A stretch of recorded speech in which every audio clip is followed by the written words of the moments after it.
O tema da mensagem é quando o pecado já não assusta mais. Tema forte, palavra forte. O texto que nós vamos ler é uma carta direcionada ao discípulo de Paulo, chamado Timóteo. Então você vai abrir a sua Bíblia em 1 Timóteo, capítulo 4, a partir do verso 1. Os irmãos sabem que Paulo aqui está em uma masmorra, prestes a ser decapitado. Ele é preso em Roma pela segunda vez. E ele vai direcionar essa penúltima carta antes da sua morte ao pastor Timóteo, ao discípulo Timóteo, ao seu filho na fé, Timóteo. E o que diz 1 Timóteo capítulo 4, no versículo 1? O Espírito diz claramente que nos últimos tempos alguns abandonarão a fé e seguirão espíritos enganadores e doutrinas de demônios. Tais ensinamentos vêm de homens hipócritas, mentirosos e que têm a consciência cauterizada, e proíbe o casamento e o consumo de alimentos que Deus criou para serem recebidos com o coração de graças pelos que creem e conhecem a verdade.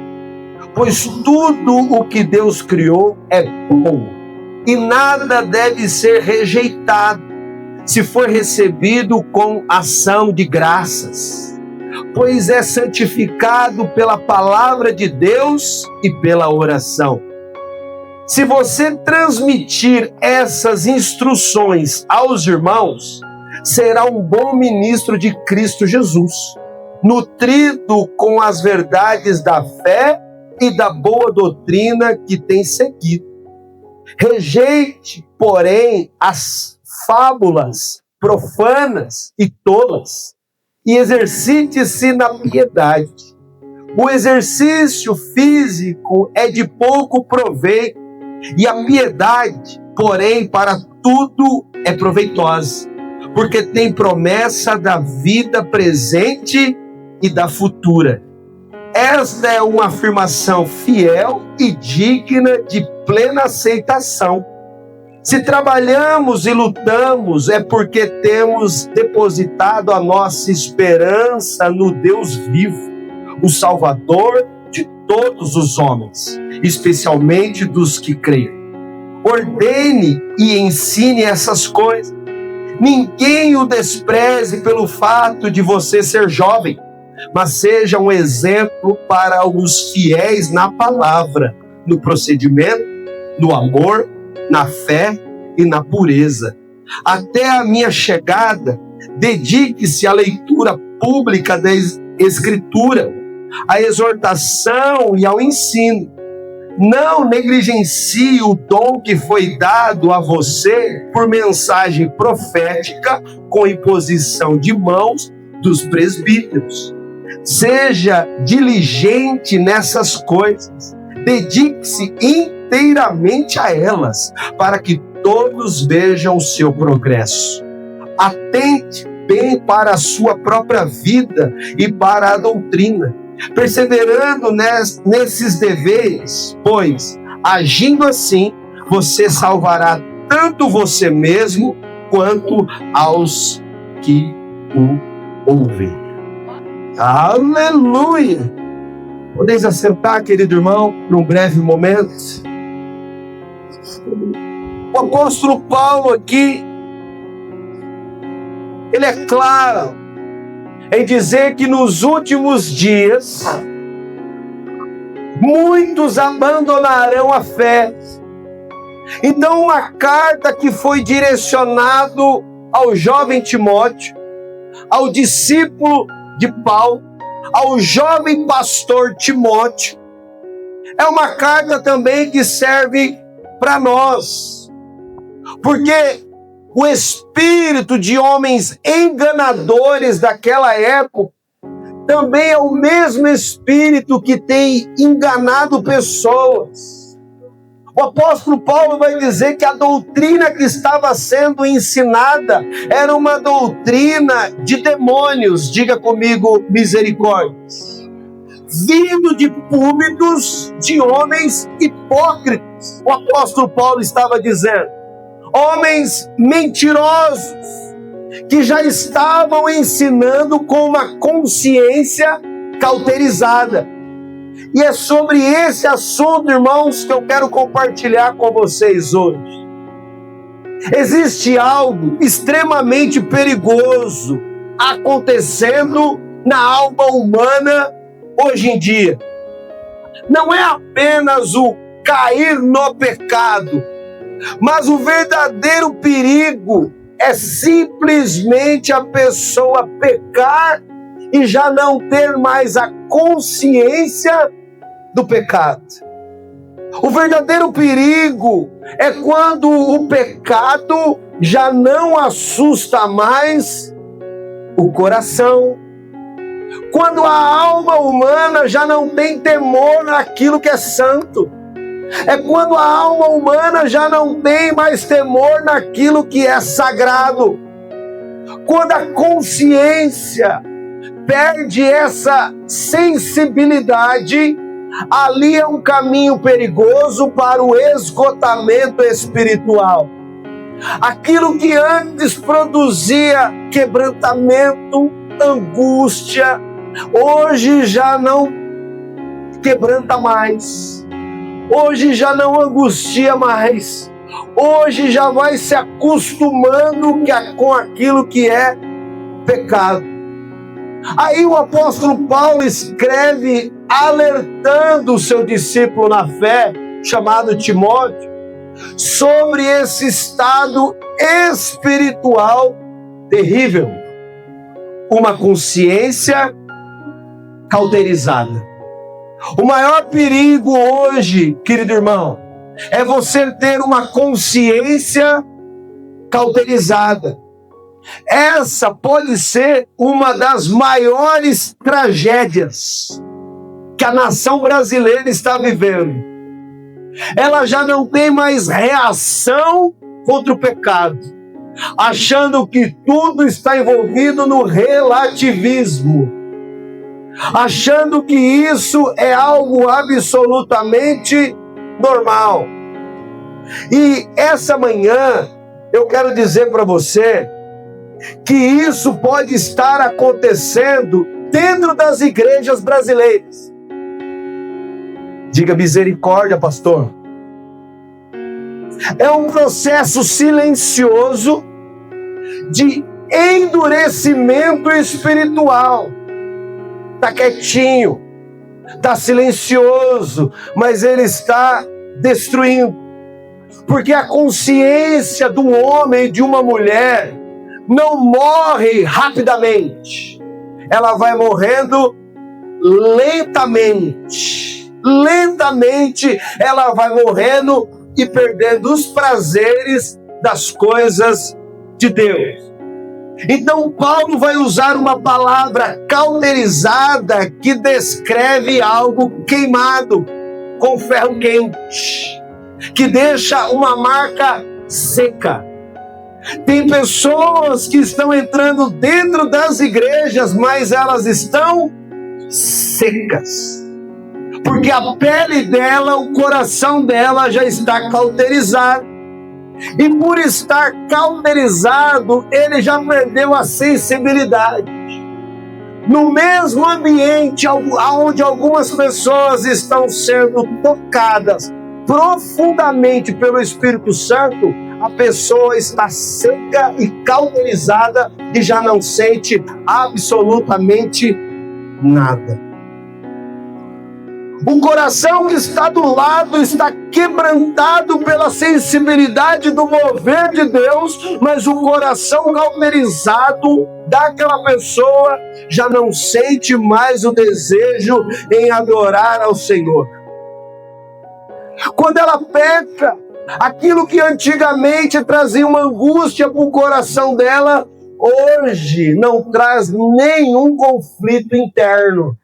Ela acha isso absolutamente normal. Não há uma acusação da mente dela que aquilo é pecado e que aquilo desagrada ao Senhor Jesus. Para você ter uma ideia, irmão, o pecado tem que trazer no indivíduo uma tristeza profunda em Deus. Porque foi exatamente o pecado que crucificou o nosso Senhor Jesus. O pecado está se tornando algo tão normal na vida das pessoas que ela já não sente mais angústia nenhuma e ela repete isso com frequência, com frequência. E a pessoa aprende a justificar o erro. Ela aprende a justificar o pecado. Conhece pessoas que vivem justificando o pecado dela? Eu sou assim, eu faço isso porque eu fico muito nervoso. Eu fico muito nervosa, é por isso que eu faço. Ou pessoas que ficam tentando minimizar o pecado, conhece?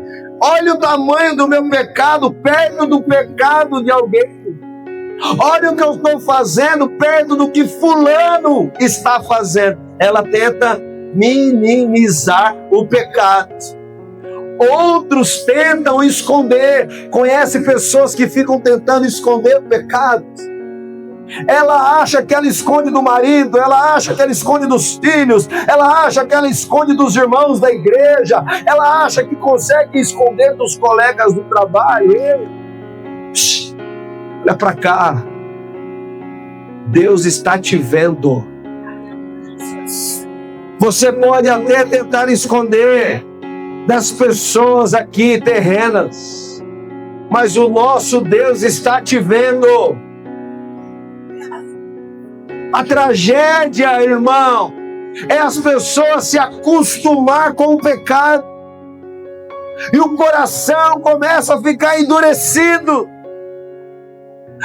Antes, aquilo que parecia ser inofensivo, pequeno, um pecadinho, ele começa a alimentar esse pecado aos poucos, ele vai alimentando esse pecado aos poucos, aquilo que ele tinha controle, daqui a pouco ele passa a perder completamente o controle.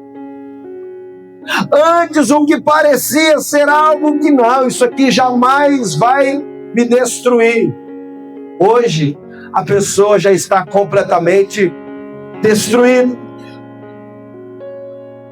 Ela chega a um ponto de viver no erro, caminhar no erro, justificar o erro, e aquilo não traz mais peso nenhum. O que aconteceu com a mente dessa pessoa? É uma mente que já está cauterizada. Esse é o começo do fracasso espiritual de um homem e de uma mulher. Esse é o esgotamento que as igrejas brasileiras estão vivendo.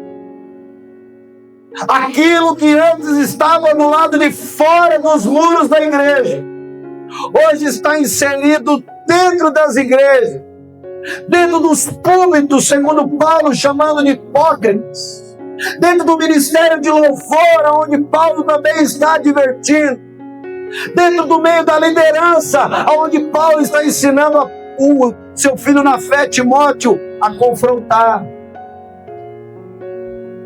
Isso é uma tragédia de uma consciência cauterizada.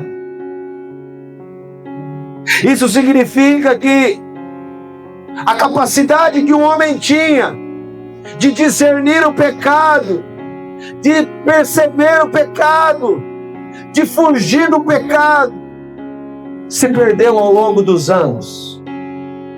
Aquilo que antes o cristão advertia, hoje ele se acostumou e ele colocou dentro da sua própria casa, e aquilo que antes era algo assustador se tornou algo absolutamente normal.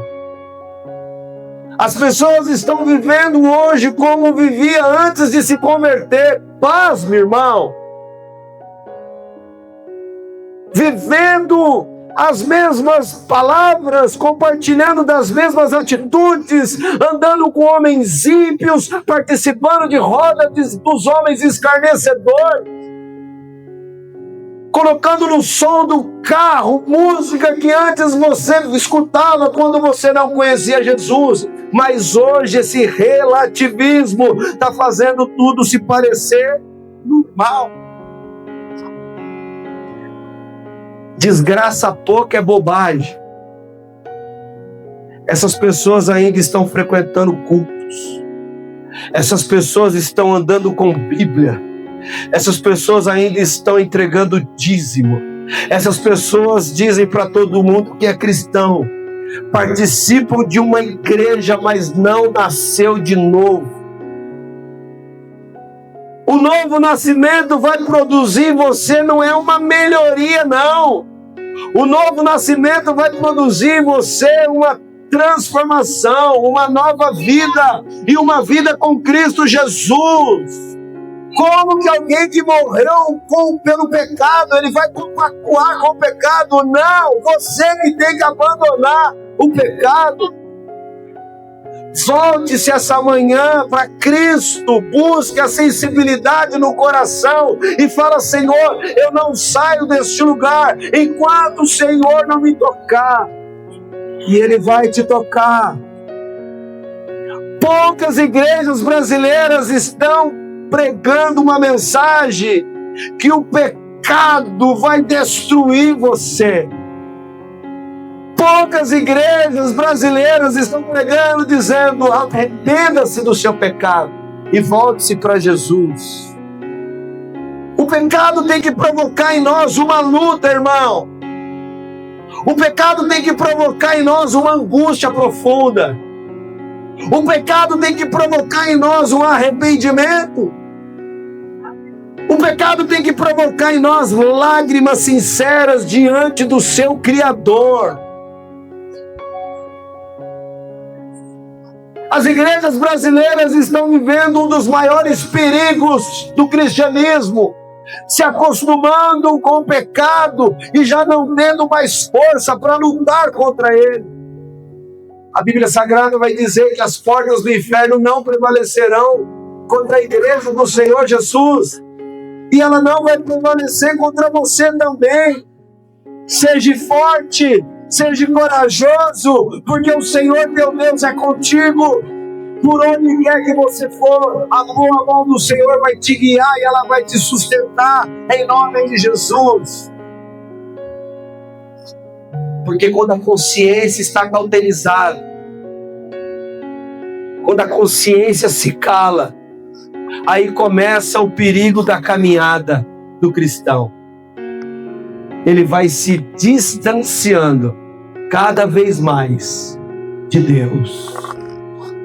O maior perigo é que aquilo que antigamente te tocava profundamente, você não poderia ouvir um corinho como esse do Ademar de Campos, que você já chorava na presença do Senhor.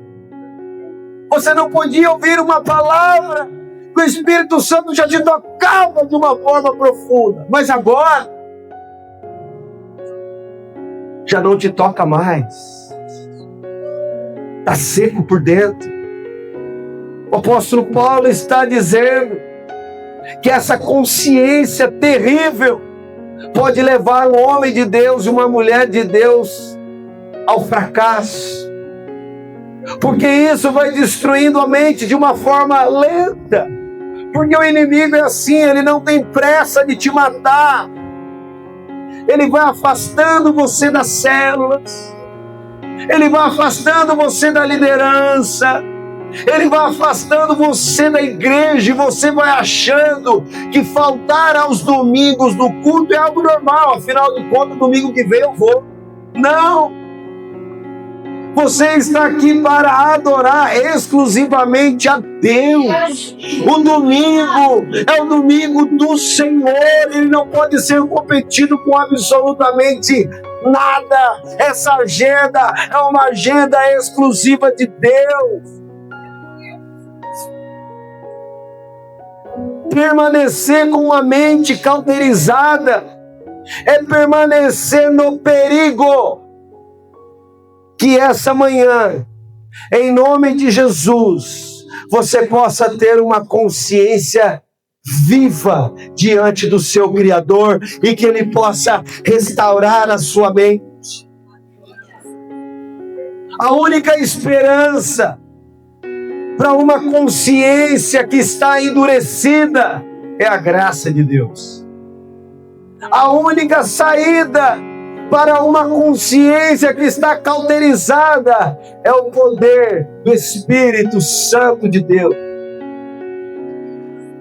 Quando Deus visita uma alma, Ele toca profundamente com poder, com unção, com graça, com fervor.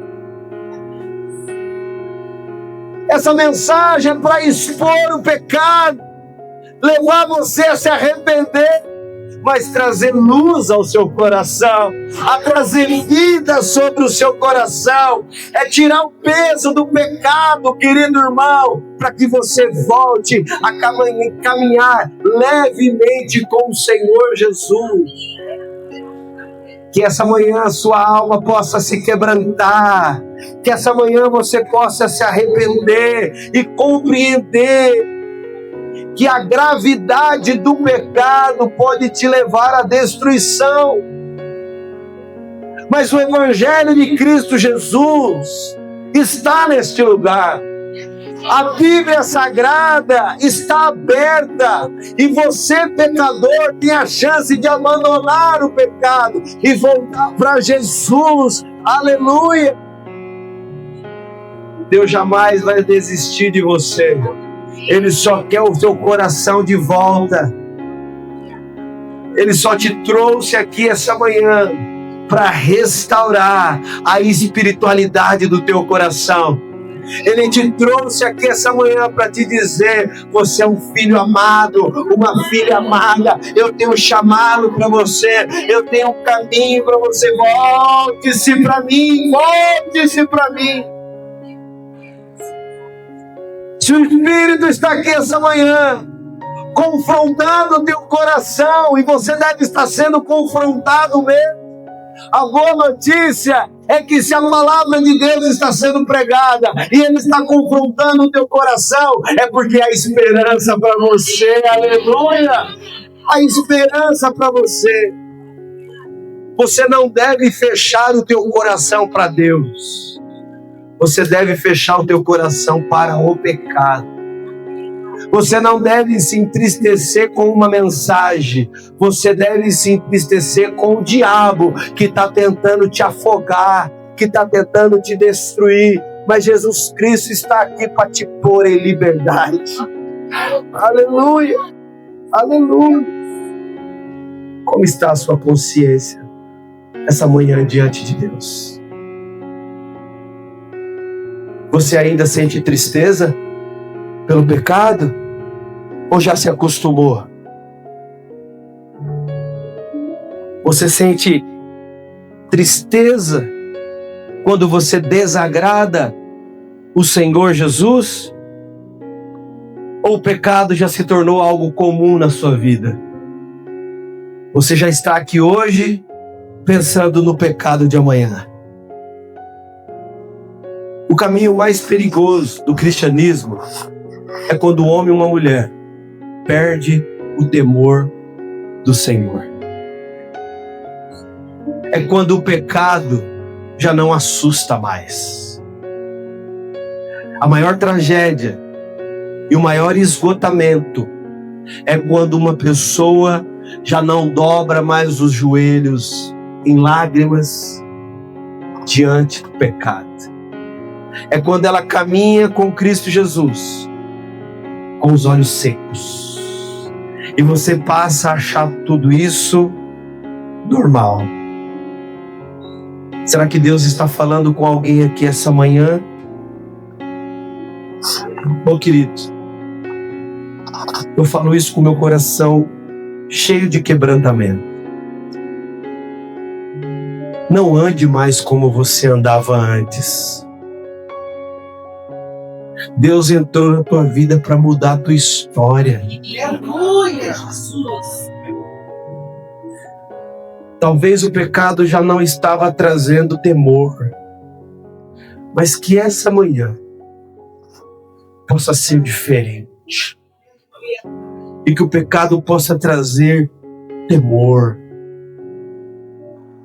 Tem palavras que já não é mais para sair dos seus lábios. Porque a vida e a morte estão no poder da língua. Ou ela vai edificar, ou ela vai destruir. Muitas famílias estão sendo destruídas, infelizmente, porque não há uma pessoa com sabedoria do céu para liberar palavras de vida. Paulo vai chamar essas pessoas de tolas. Que o Espírito Santo de Deus essa manhã possa chamar você a um arrependimento profundo, íntimo com Deus. Eu convido você aí na